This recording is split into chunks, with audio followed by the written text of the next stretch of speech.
We know about Jack Ziebell. We know he's got a bit of time off, and excuse me, folks, and we know that he's over in Utah at the moment, getting himself ready for a serious tilt at the end of the season and hopefully an extended finals campaign. And he's in Utah, and he's been good enough to join us. Good afternoon to you, Jack.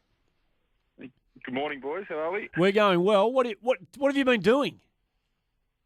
Oh yeah, obviously over in Utah. Get away from Melbourne for a little bit, and up in Park City in Deer Valley, altitude training. So it's a lot higher than sea level. I think it sits at about 2,500 metres or something like that, where our hotel is. So it's pretty high, and we've been doing a fair bit of stuff, just mixing all the training regimes up and doing a lot of anaerobic stuff as well as aerobic stuff and skills and weights and all that sort of stuff as well. How weird does it feel, Jack, just being out of Melbourne, at the end of July, start of August? I mean, does part of your brain sort of go, hang on, I've got to be training at Arden Street at 4 p.m, It does. I don't like it, to tell you the truth. But, I suppose this is probably what's best for me. Hopefully coming into the last 3 rounds of the year, I can, and as you said, had a bit of a tilt at that and do well. Did you take a little bit of convincing, did you, Jack? Oh, a little bit, yeah. It was good, obviously, after getting suspended. It'd probably do your head in a bit, stuck in Melbourne, being fully fit, ready to play, and not being able to do it for 4 weeks sort of thing. So, in a way, it's probably a good thing that I'm out of the town and enjoying some sunshine in Utah. Who did the club send over there with you?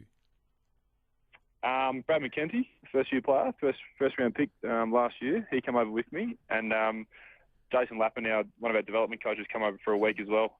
Okay, so who actually has set out the program for you?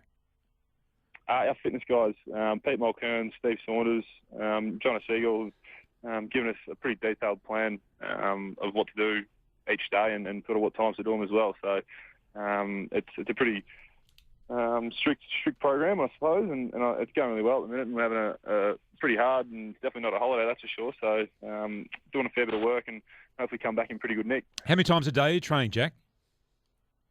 We train probably for 4 hours a day, maybe, probably 4 or 5 hours a day. We do it through the morning so that you can sort of have the afternoon to yourselves and do what you please.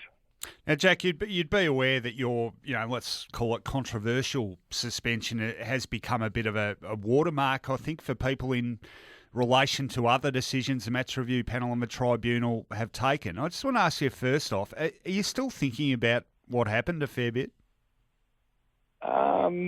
Obviously, yeah. I suppose I've tried to put it behind me, and I think I've done that, and just moving on now, like all my focus is put into Collingwood in round 21, and I think that all my energy's gone into that and making sure that every training session I do over here and when I get back is to the best of my ability to make sure that I'm 100% ready to go. But I think, yeah, as I said, I've sort of put that behind me and just really looking forward now.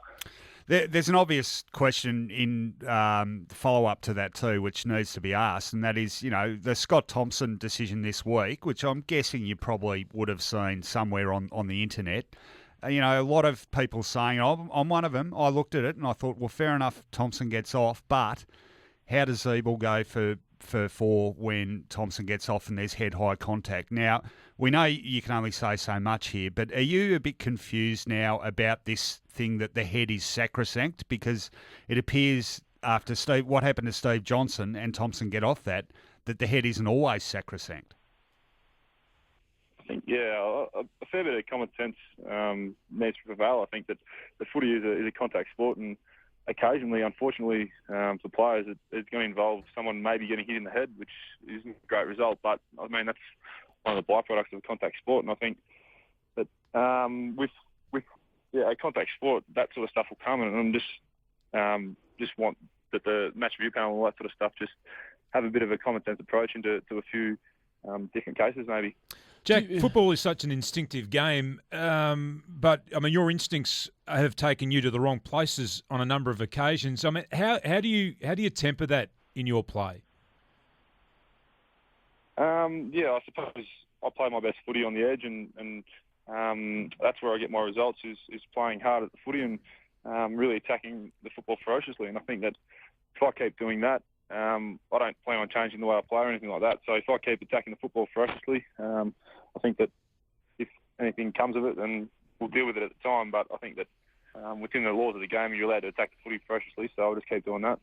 Sides going great guns, aren't they, Jack? I mean, there must be a real buzz around the place, and obviously you're not there, but you'd be getting plenty of reports and plenty to look forward to when you get back, because it does. I don't want to put the mockers on you, but it does look increasingly like you guys are going to play finals. Yeah, I mean, we probably only take it a week at a time. There's still a few weeks of footy left, and as you all know, that the ladder's pretty tight as well. So the boys over the last few weeks have been doing really well. Some good performances and some good individual performances as well. Big Jury firing up forward, and Robbie Tarrant as well has been fantastic for us. And I think that it's just really important that we keep going with the same form we've sort of carried through the last 3 or 4 weeks for the rest of the season, and let the results take care of themselves. Just a quick one to finish off. What's the nightlife like over there? The nightlife, it's pretty quiet. Yeah, I would have thought anyway, so. Hey, mate, we wish you all the very best. Training. We wish you all the best, mate. Yeah, and you are allowed to drop the 1 week at a time cliche when you go outside of Australia. You can actually let that one slide, but we'll forgive you on this particular occasion. Hey, keep up the hard work over there, and I'm sure Kangaroo supporters can't wait to see you get back and playing footy again. Thanks for joining us. No worries, guys. Thanks for having me.